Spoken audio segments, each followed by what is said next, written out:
What's going on, everybody? Jacob here from the Nutrition Store, and yesterday I was sent a company that honestly it blew my mind. I sat there confused. I wondered how they got legally away with it. I asked some professionals, and yeah, they're still on the market. This is the TNS Takedown Gene Pro Edition.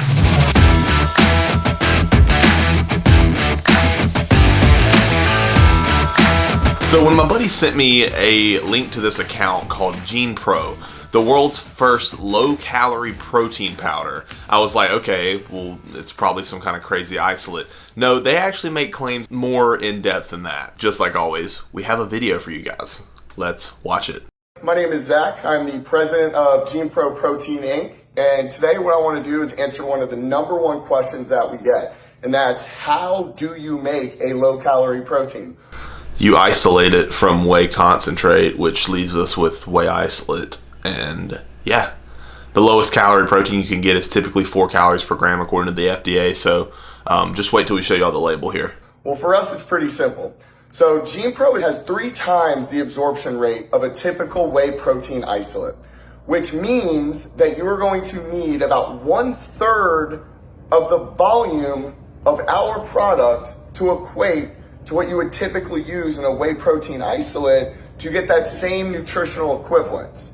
Now, how do we back up this low-calorie claim?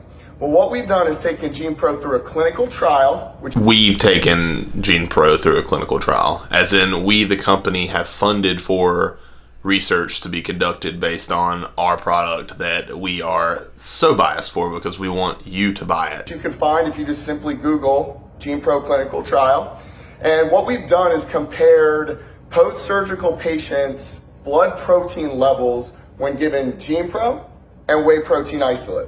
And in every instance, Gene Pro was equivalent to or higher, meaning that even though they're given 1/3. So they were given Gene Pro post-surgery and compared to whey protein isolate, their blood protein levels were higher. Is that due to the fact that it is actually more protein that they're consuming, or is it the time in which they're taking these blood tests? Also, the fact that you can claim that you only need 1/3 the volume of total protein to get the same amount of protein just doesn't work. It goes against physics. You're saying that you need less protein to get the same amount of protein. Weight is weight, and gram weight is definitely gram weight. The amount of protein powder, because it is so bioavailable, the blood protein levels in these patients was, again, equivalent to or higher when given Gene Pro. If you guys have any more questions, feel free to leave them in the comments and we'll get to them as quickly as we can. Thank you. I have some more questions. As a matter of fact, let's take them over to the computer and look at what this label is truly made of.